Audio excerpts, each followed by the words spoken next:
रामचंद्र भगवान की जय। उमापति महादेव की जय। बालकृष्ण भगवान की जय। श्री हनुमान जी महाराज की जय। पूज्यपाद गोस्वामी तुलसीदास जी महाराज की जय। पूज्य गुरुदेव भगवान की जय। हरि ओम नमः पार्वती पते हर हर हर महादेव। पूज्य गुरुदेव के चरणों में सादर वंदन कर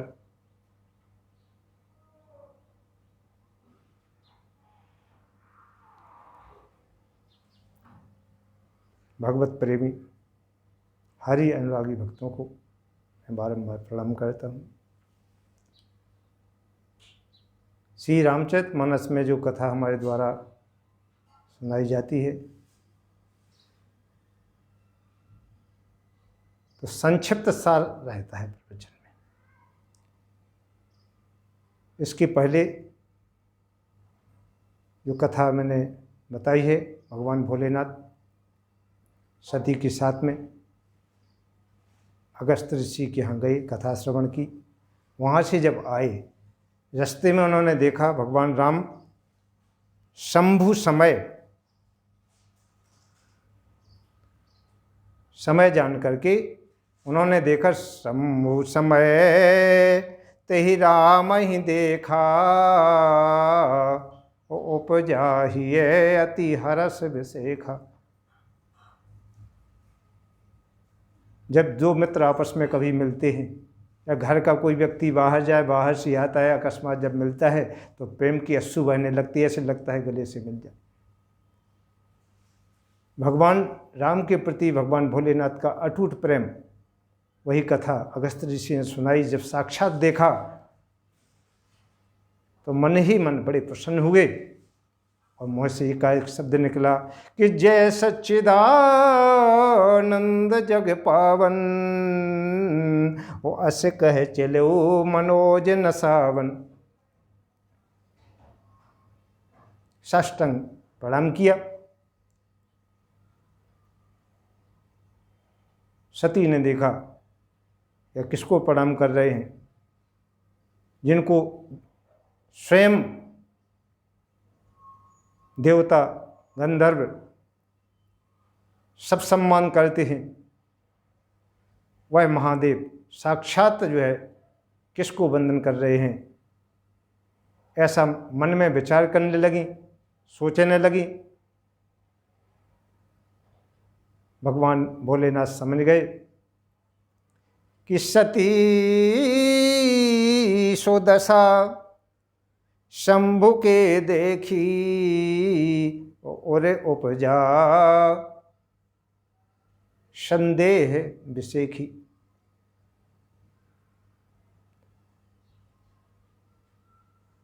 सती ने भगवान भोलेनाथ की दशा यह देखी, मन में संदेह हुआ। जब संदेह किसी को हो जाता है, भगवान के कार्य में संदेह करना। एक समय दो व्यक्ति जा रहे थे,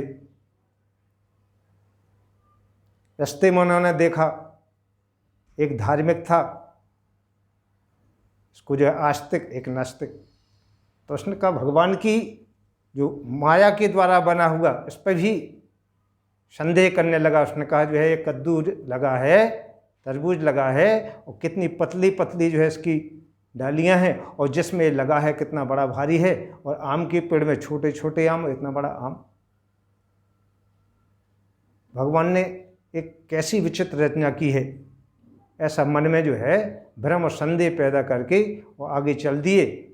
चलते चलते थक गए, एक आम के पेड़ के नीचे रुक गए। उनका थोड़ा विश्राम कर लें। विश्राम करने के लिए जैसे ही लेटे, देखा तो आम के पेड़ से एक आम कच्चा गिरा और उसकी जो है कहाँ आँख के ऊपर गिरा। उसी समय उठा और कहने लगा कि यहाँ पर एक तरबूज लगा होता तो पूरा मुँह बैठ जाता। इसलिए भगवान की किसी प्रकार से भगवान की ने जो रचना की है, भगवान को क्या काम करना है, भगवान की नियति क्या है, किसी को किसी प्रकार से संदेह नहीं करना चाहिए। लेकिन सती ने ये संदेह कर लिया मन में, भगवान भोलेनाथ को प्रणाम करते हुए देख करके, तो भगवान भोलेनाथ ने कहा कि जो तुमरे मन ओ अति संदेहु, और तो तुम जाए परीक्षा लेहु। यदि तुम्हें संदेह है कि भगवान नहीं है, ये हमारे जिनको मैं हमेशा वंदन करता हूँ, जिनका हमेशा मैं स्मरण करता हूँ, वही राम हैं, जो संसार का पालन करते हैं, वही ब्रह्म हैं। सती को इस प्रकार से बात समझ में नहीं आई। घर का कोई बड़ा बुजुर्ग कहे, माता पिता कहें, तो घर वालों की समझ में नहीं आती है। पति पत्नी को समझाए, समझ में नहीं आती है। जब मन भ्रमित हो जाता है तो बड़ों की बात समझ में नहीं आ पाती। क्यों? उसमें नियति का खेल होता है, उस व्यक्ति का कोई दोष नहीं होता है। जब मन भ्रमित हो जाता है या मन अपने आप में मैं से शब्द से लग जाता है कि जो मैं हूँ वो सब कुछ है, मैं हूँ जो सब कुछ है, इस प्रकार से जो मति भ्रमित हो जाती है, संदेह पैदा हो जाता है और व्यक्ति अपने आप की बातों पर ही सर्वोपरि विश्वास मानता है और अपने आप को ही सब कुछ समझने लगता है। एक समय एक राजा थे, उनका सिंधु राज नाम था। उन्होंने सुना कि उनके ही राज्य में कहीं पास में एक महात्मा जी सिद्ध पुरुष रहते हैं। उन्होंने विचार बनाया उनसे मिलने का। राजा ने अपने एक मंत्री को साथ में लिया और जंगल की तरफ उनका आश्रम था, वहाँ चल दिए। चलते चलते आश्रम थोड़ा दूर था। राजा आश्रम के निकट ही पहुँचने वाले थे कि उन्होंने देखा कि एक वृद्ध पुरुष जो है उस रास्ते में सफाई कर रहे हैं और जो झाड़ियाँ लगी थी उन झाड़ियों को काट रहे हैं। तो राजा ने पूछा वृद्ध पुरुष से कि आप हमें बताएं कि यहाँ कोई महात्मा रहते हैं जो बड़े सिद्ध पुरुष हैं, हमें वहाँ जाना है। तो वृद्ध पुरुष अपने काम में व्यस्त थे तो उन्होंने उनकी बात का ध्यान नहीं किया और अपने काम में लगे रहे।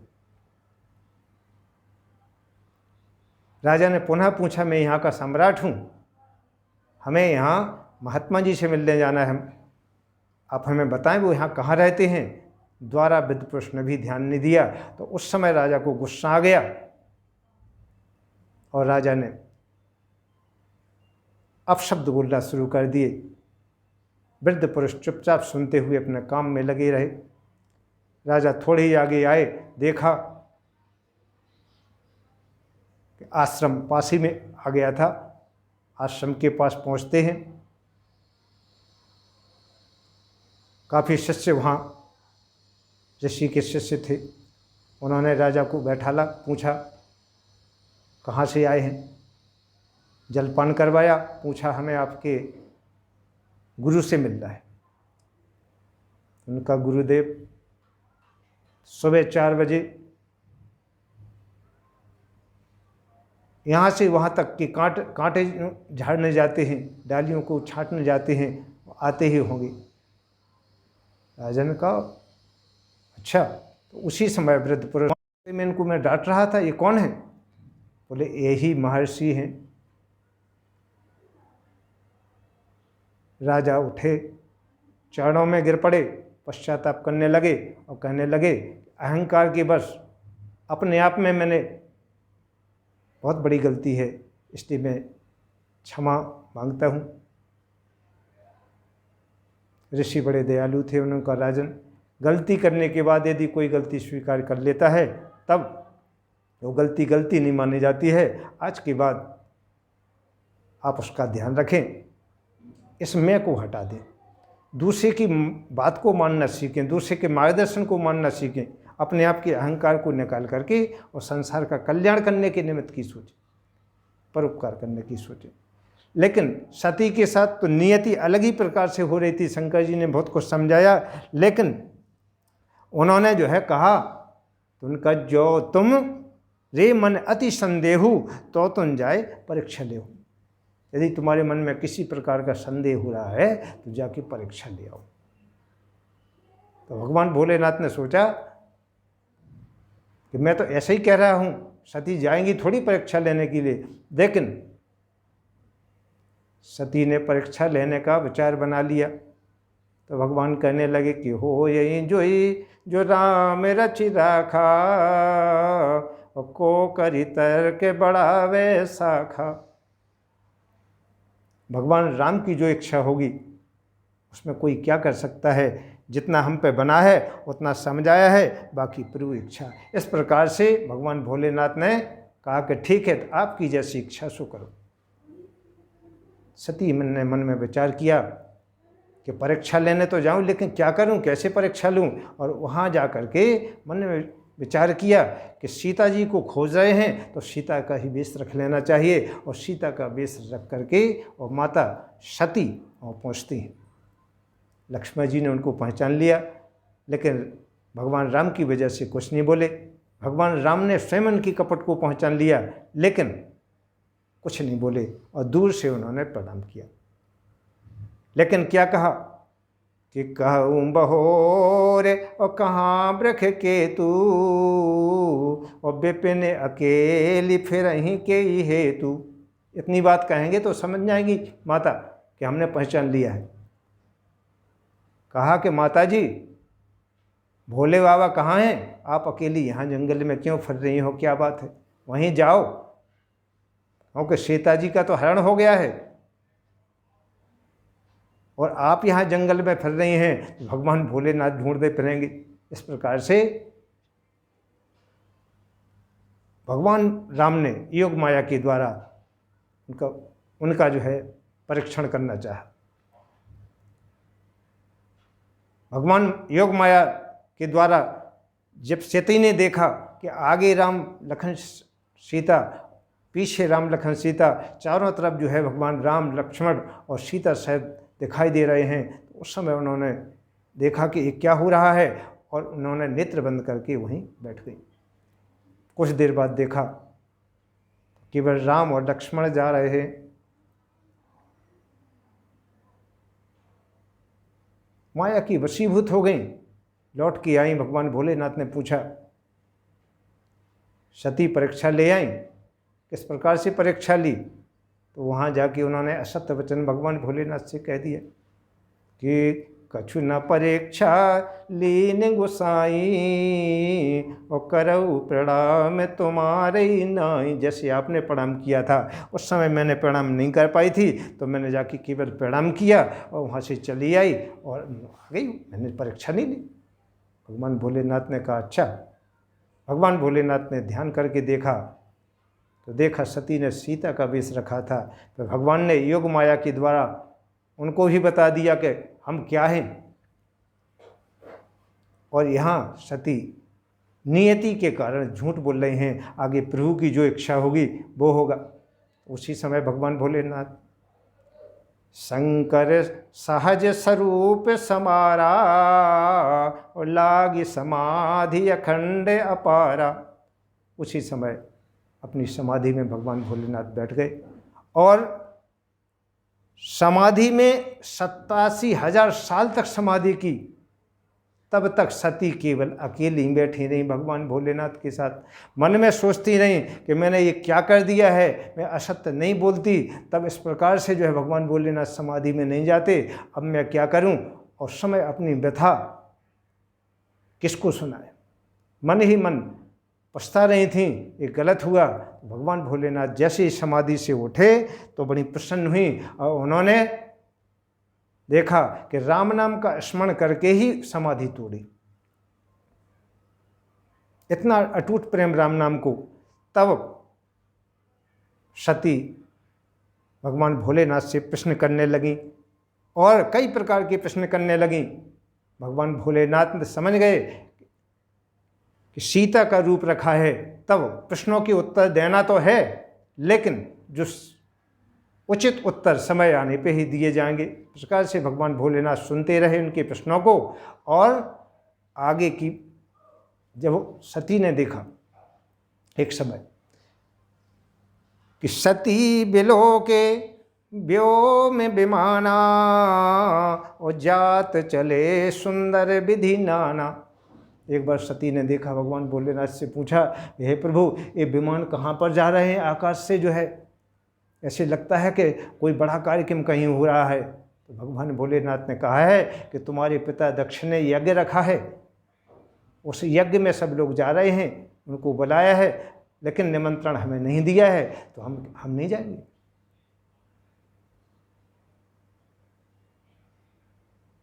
पार्वती ने कहा ये पिता के घर में यज्ञ हो रहा है तो जाने में क्या दिक्कत है। भगवान भोलेनाथ से कहा कि मैं पिता के घर जाऊंगी, क्यों कि पिता के घर में जाने में यदि पिता को ध्यान नहीं रहता है निमंत्रण देने का तो मैं स्वयं जा सकती हूँ, ऐसा सती ने कहा। लेकिन भगवान भोलेनाथ ने इस प्रकार से करने को मना कर दिया कि जहाँ सम्मान नहीं है, मान सहित विष खाए के शंभु भये जगदीश, और बिना मान अमृत पिए राहु कटायो शीश। अनेक शंभु समझावा और भावी बस न ज्ञान और आवा। इस प्रकार से भगवान भोलेनाथ ने समझाया, लेकिन सती को समझ में नहीं आया और सती ने अग्नि को प्रकट किया, उसमें समा गई।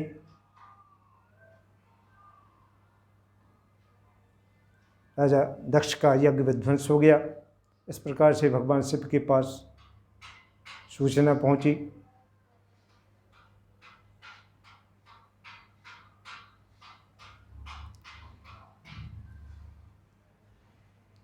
भगवान शिव मन में विचार करने लगे, बड़ा अनर्थ हुआ, सती को समझाया लेकिन सती नहीं मानी, बड़ा कष्ट हुआ। वीरभद्र को भेजा, भगवान शिव स्वयं आए।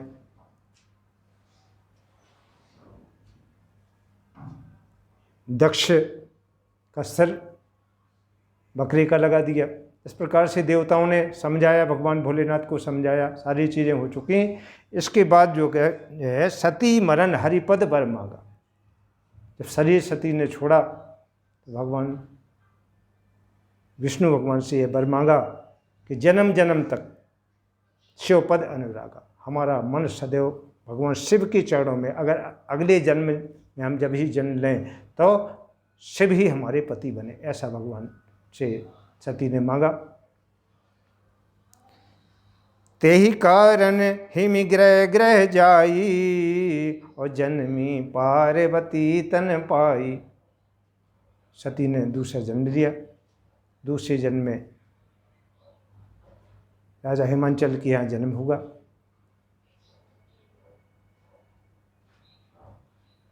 आज की कथा यहीं तक।